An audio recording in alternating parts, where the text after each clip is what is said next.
ನಮಸ್ಕಾರ. ರಿವ್ಯೂ ಚಾನಲ್ಗೆ ಸ್ವಾಗತ. ನಾನು ಸೌಖ್ಯ ಗಾಂವ್ಕರ್.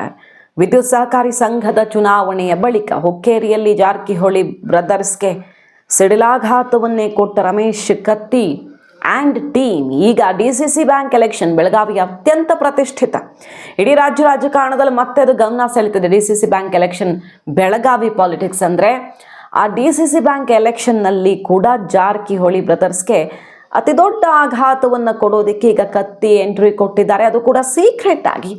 ಕತ್ತಿ ಸವದಿ ಸಮೀಕರಣ ಏನು ಹಾಗಾದರೆ?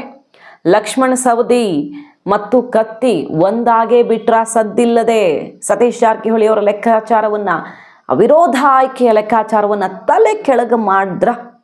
ವೆರಿ ಇಂಟ್ರೆಸ್ಟಿಂಗ್ ಡೆವಲಪ್ಮೆಂಟ್ ಆಗ್ತಿದೆ ಬೆಳಗಾವಿ ರಾಜಕಾರಣದಲ್ಲಿ. ಡೀಟೇಲ್ಸ್ ಇರ್ತಾ ಹೋಗ್ತೀವಿ. ಮಿಸ್ ಮಾಡಿದ್ರೆ ನಮ್ಮ ಚಾನಲ್ನ ಸಬ್ಸ್ಕ್ರೈಬ್ ಮಾಡಿ, ನಿಮ್ಮ ಅಭಿಪ್ರಾಯ ಕಮೆಂಟ್ ಮಾಡಿ ತಿಳಿಸಿ. ಎಸ್ ವೀಕ್ಷಕರೇ, ಅಕ್ಟೋಬರ್ 19ರಂದು ಡಿಸಿಸಿ ಬ್ಯಾಂಕ್ ನಿರ್ದೇಶಕರ ಚುನಾವಣೆ ನಡೆಯುತ್ತೆ. ಬೆಳಗಾವಿ ಜಿಲ್ಲೆಯಲ್ಲಿ ಈಗಾಗಲೇ ಪ್ಯಾನಲನ್ನು ನಿರ್ಮಿಸ್ಕೊಂಡಿದ್ದಾರೆ ಜಾರಕಿಹೊಳಿ ಅವರು. ಅಂದರೆ ಬ್ರದರ್ಸ್ ಸೇರಿಕೊಂಡು, ಬಾಲಚಂದ್ರ ಜಾರಕಿಹೊಳಿ, ಸತೀಶ್ ಜಾರಕಿಹೊಳಿ ಸೇರಿಕೊಂಡು ಪ್ಯಾನಲ್ ಮಾಡ್ಕೊಂಡು ಬಿಟ್ಟಿದ್ದಾರೆ. ಅವ್ರದ್ದೊಂದು ಟೀಮ್ ರೆಡಿ ಆಗಿದೆ. ಮಗನನ್ನು ನಿಲ್ಲಿಸೋದಕ್ಕೆ, ನಿರ್ದೇಶಕನನ್ನಾಗಿ ಮಾಡ್ಕೊಳ್ಳೋದಕ್ಕೆ ದಾರಿ ಕ್ಲಿಯರ್ ಮಾಡ್ಕೊಂಡಿದ್ದಾರೆ.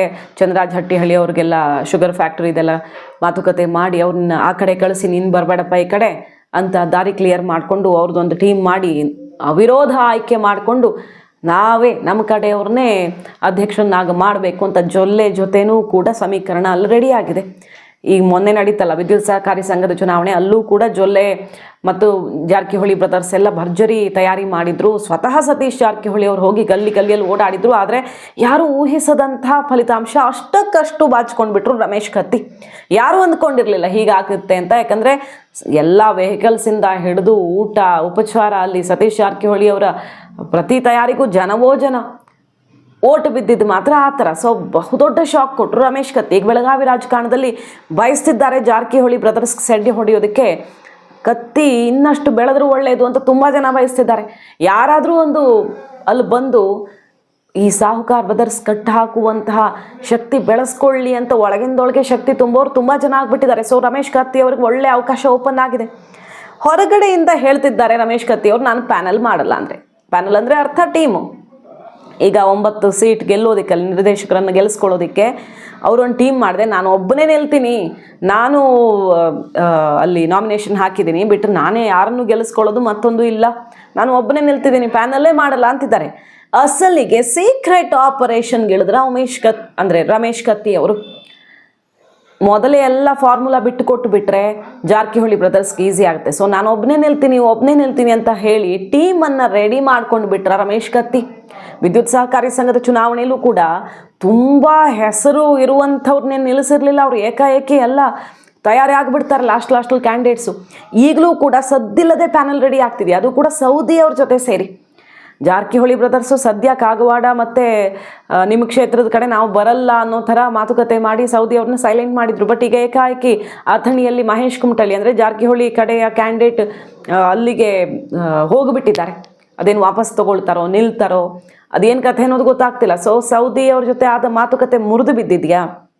ಇಂಥದ್ದೆಲ್ಲ ನಡೀತಾ ಇದ್ದು ರಮೇಶ್ ಕತ್ತಿ ಅವ್ರು ಬೇರೆ, ಸೌದಿ ಅವ್ರ ಜೊತೆ ನಾವು ಚೆನ್ನಾಗಿದ್ದೀವಿ, ಎಲ್ಲ ಕೂಡು ಬಂದರೆ ಒಟ್ಟಿಗೆ ಚುನಾವಣೆ ಮಾಡಲೂಬಹುದು ಅನ್ನೋ ಸುಳಿವನ್ನೂ ಕೊಟ್ಟು ನಾನು ಪ್ಯಾನಲ್ಲೂ ಮಾಡಲ್ಲ ಅಂತಲೂ ಟ್ವಿಸ್ಟ್ ಇರ್ತಿದ್ದಾರೆ. ಸೊ ಸೌದಿ ಆ್ಯಂಡ್ ಕತ್ತಿ ಸೇರಿಕೊಂಡು ಸತೀಶ್ ಜಾರಕಿಹೊಳಿ ಅವ್ರಿಗೆ ಸೆಡ್ ಹೊಡಿತಾರ. ಲಕ್ಷ್ಮೀ ಹೆಬ್ಬಾಳ್ಕರ್ ಅವರು ಹೆಸರಿಗಂತೂ ಈ ಚುನಾವಣೆಯಲ್ಲಿ ಬರೋಂಗಿಲ್ಲ, ಯಾಕಂದರೆ ಅವರಿಗೆ ವ್ಯವಸ್ಥೆ ಮಾಡಿಕೊಟ್ಟು ರಾಹುಲ್ ಜಾರಕಿಹೊಳಿ ಅಂದರೆ ಮಗನನ್ನು ಗೆಲ್ಲಿಸ್ಕೊಳ್ಳೋದಕ್ಕೆ ತಯಾರಿ ಮಾಡ್ಕೊಂಡಿದ್ದಾರೆ ಸತೀಶ್ ಜಾರಕಿಹೊಳಿ ಅವರು. ಆದರೂ ಒಳಗಿಂದೊಳಗೆ ಲಕ್ಷ್ಮೀ ಹೆಬ್ಬಾಳ್ಕರ್ ಕೂಡ ಶಾಕ್ ಕೊಡಬಹುದು, ಹೇಳೋಕ್ಕಾಗಲ್ಲ. ಸತೀಶ್ ಜಾರಕಿಹೊಳಿ ಈಗ ಇಡೀ ಬೆಳಗಾವಿಯಲ್ಲಿ ಎಲ್ಲರ ಟಾರ್ಗೆಟ್. ಜೊಲ್ಲೆ ಫ್ಯಾಮಿಲಿ ಎಂಟ್ರಿ ಆಗಿದೆ, ಅವ್ರ ಜೊತೆಗಿದೆ. ಉಳಿದವರು ಎಲ್ಲರೂ ಕೂಡ ತದ್ವಿರುದ್ಧ ದಿಕ್ಕಿನಲ್ಲಿ ನಿಂತಿದ್ದಾರೆ. ಬೆಳಗಾವಿ ಪಾಲಿಟಿಕ್ಸ್ ಹೆಂಗೆ ಅಂದರೆ ಕತ್ತಿ ಜಾರಕಿಹೊಳಿ ಸೇರಿಕೊಂಡೇ ಪಾಲಿಟಿಕ್ಸ್ ಮಾಡ್ಕೊಂಡು ಬಂದಿದ್ರು. ಈಗ ಸೌದಿ ಆ್ಯಂಡ್ ಕತ್ತಿ ಒಂದಾಗಿದ್ದಾರೆ.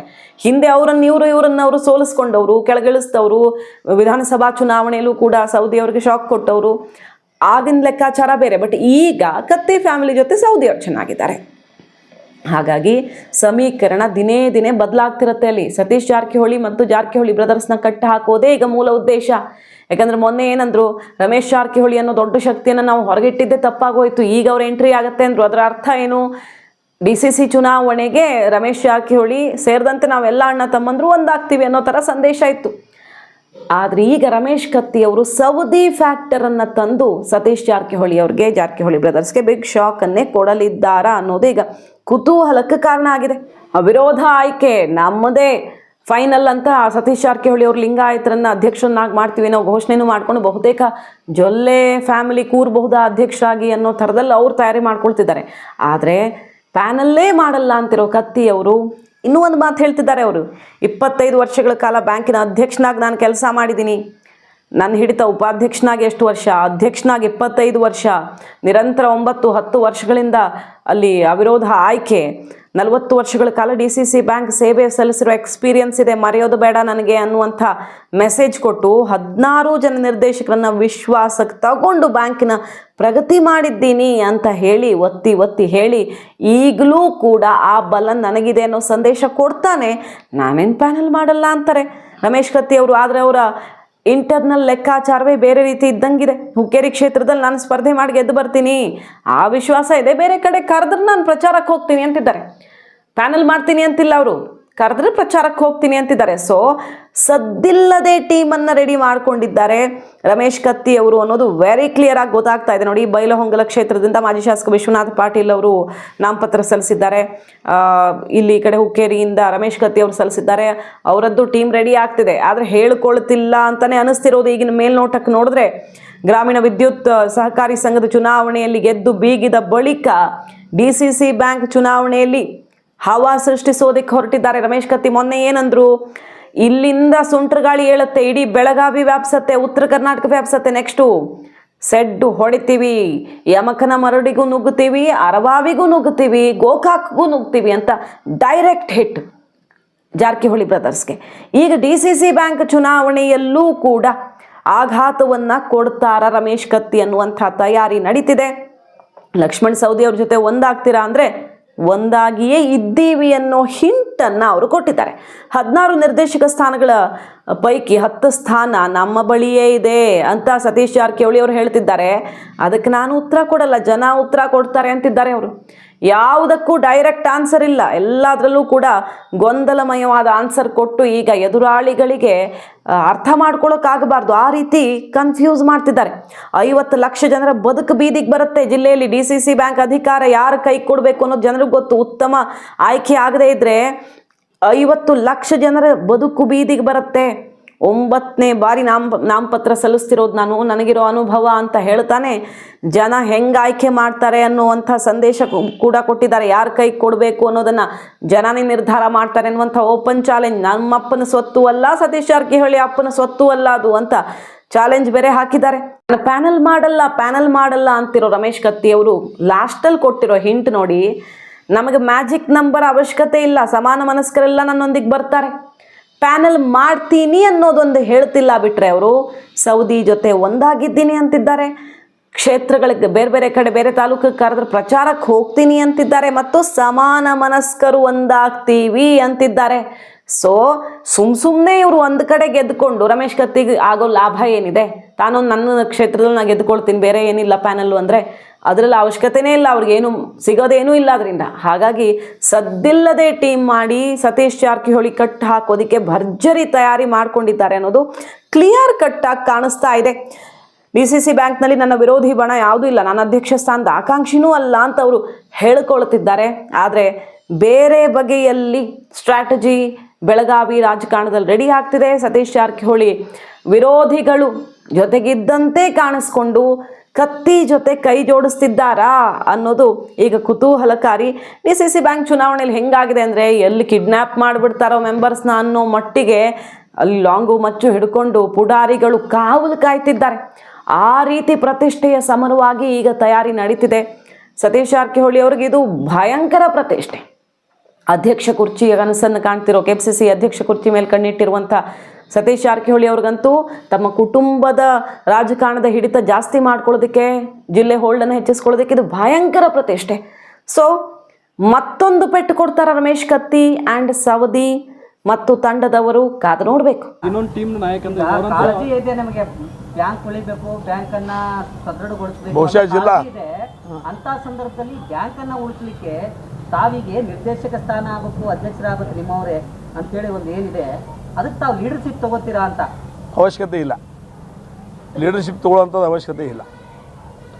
ಅಲ್ಲಲ್ಲ, ಒಂದು ನಿಮಿಷ, ಪ್ರಜಾರಂಗ ವ್ಯವಸ್ಥೆಯಲ್ಲಿರ್ತಕ್ಕಂಥ ಸಾರ್ವತ್ರಿಕ ಚುನಾವಣೆಗೆ ಲೀಡರ್ಶಿಪ್ ಅವಶ್ಯಕತೆ ಇರ್ತದೆ. ಅಲ್ಲಿ ಎಜುಕೇಟೆಡ್ ಇರ್ತಾರೆ, ನಾನ್ ಎಜುಕೇಟೆಡ್ ಇರ್ತಾರೆ. ಬಟ್ ಇವತ್ತಿನ ದಿವಸ ಒಂದು ಬ್ಯಾಂಕಿಂಗ್ ಸೆಕ್ಟರ್ನಲ್ಲಿ ಯಾರದು ಲೀಡರ್ಶಿಪ್ ಅವಶ್ಯಕತೆ ಇರೋದಿಲ್ಲ. ಅವ್ರವ್ರ ತಾಲೂಕಾ, ಅವ್ರವ್ರ ಸೊಸೈಟಿಗಳು, ಅವ್ರವ್ರ ಜನರ ದುಡ್ಡು ಈ ಬ್ಯಾಂಕ್ನಲ್ಲಿದ್ದಂಥ ಸಂದರ್ಭದಲ್ಲಿ ಅಥವಾ ಸಾಲ ಇಲ್ಲಿ ಕೊಟ್ಟಂಥ ಸಂದರ್ಭದಲ್ಲಿ ಬ್ಯಾಂಕ್ ಸರಿ ಇದ್ರೇ ಸೊಸೈಟಿ ಸರಿ ಇರ್ತಾವೆ, ಸೊಸೈಟಿ ಸರಿ ಇದ್ರೇ ಬ್ಯಾಂಕ್ ಸರಿ ಇರ್ತದೆ. ಆ ಒಂದು ನಿಟ್ಟಿನಲ್ಲಿ ಒಂದು ದಿವಸ ಯಾರು ಲೀಡರ್ಶಿಪ್ ಇಲ್ಲದೆ ಅವರೇ ವೈಯಕ್ತಿಕವಾಗಿ ಮತದಾರನೇ ಚಿಂತನೆ ಮಾಡಿ ಸರಿಯಾದ ವ್ಯಕ್ತಿಗೆ ಮತ ಹಾಕ್ತಾನೆ, ಅದಕ್ಕೆ ಲೀಡರ್ಶಿಪ್ ಅವಶ್ಯಕತೆ ಇಲ್ಲ ಅನ್ನುವಂಥ ಮಾತು ನನ್ನ ಅನಿಸಿಕೆ. ಜಿಲ್ಲಾ ಉಸ್ತುವಾರಿ ಸಚಿವರು ಒಂದು ಮಾತು ಹೇಳ್ತಾರೆ, ನಮ್ಮ ರಿಸಲ್ಟ್ ಏನಾದರೂ 11ನೇ ತಾರೀಕಿಗೆ ನೋಡಿ 19ನೇ ತಾರೀಕುವರೆಗೂ ಕಾಯೋದು ಬೇಡ ಅಂತ ಹೇಳ್ತಾರೆ. 11ನೇ ತಾರೀಕಿಗೆ ನಮ್ಮ ರಿಸಲ್ಟ್ ಗೊತ್ತಾಗುತ್ತೆ, 19ನೇ ತಾರೀಕುವರೆಗೂ ಕಾಯೋದು ಬೇಡ, ನಾವೇ ಗೆಲ್ತೀವಿ ಅಂತ ಹೇಳ್ತಾ ಇದ್ದಾರೆ. ಆ ನಿಟ್ಟಿನಲ್ಲಿ ತಾವೇನು ಹೇಳ್ತಾರೆ? ಅವ್ರು ಹೇಳಿರ್ಬೋದು, ಅದಕ್ಕೆ ಅವ್ರು ಹೇಳಿರ್ಬೋದು, ಅದಕ್ಕೆ ನಾವು ಉತ್ತರ ಕೊಡುವಂಥ ಅವಶ್ಯಕತೆ ನನಗಿಲ್ಲ. ಅಲ್ಲ, 25 ವರ್ಷದಿಂದ ನಿಮ್ಮ ಕೈಯಲ್ಲಿತ್ತು ಡಿಸಿಸಿ ಬ್ಯಾಂಕ್, ಕೈ ತಪ್ಪು ಇವತ್ತಿಗೂ ನಮ್ಮ ಕಡೆನೇ ಐತಿ. ನನ್ನ ಕೈಯಾಗಿತ್ತು, ನಿನ್ನ ಕೈಯಾಗಿತ್ತು, ಅದು ನಮ್ಮ ಅಪ್ಪ ಮಣಿ ಆಸ್ತಿ ಅಲ್ಲ, ಅವ್ರ ಅಪ್ಪ ಮಣಿ ಆಸ್ತಿನೂ ಅಲ್ಲ. ಇದು ನಮ್ಮ ಅಪ್ಪನ ಮಣಿ ಆಸ್ತಿನೂ ಅಲ್ಲ, ಅವ್ರ ಅಪ್ಪನ ಮಣಿ ಆಸ್ತಿನೂ ಅಲ್ಲ. ಇನ್ನೂ ತನಕ ನಮ್ಮ ಜಿಲ್ಲೆಯ ಜನರ ಕೈಯಾಗೈತಿ, ಹಿಂದೂ ಇತ್ತು, ಈಗೂ ಐತಿ, ಮುಂದೂ ಜಿಲ್ಲೆಯ ಜನರ ಕೈಯಾಗನೇ ಇರ್ತದೆ. ಅದ್ರೊಳಗೆ ಎರಡು ಮಾತಿಲ್ಲ. ಹುಕ್ಕೇರಿ ಫಲಿತಾಂಶ ಡಿಸಿಸಿ ಬ್ಯಾಂಕ್ನಲ್ಲೂ ಪುನರಾವರ್ತನೆ ಆಗುತ್ತಾ ಅಂತ ಅದನ್ನು ಜಿಲ್ಲೆಯ ಜನತೆ ನಿರ್ಣಯ ಮಾಡಬೇಕು, ನಾನು ಮಾಡೋಕ್ಕಾಗಲ್ಲ.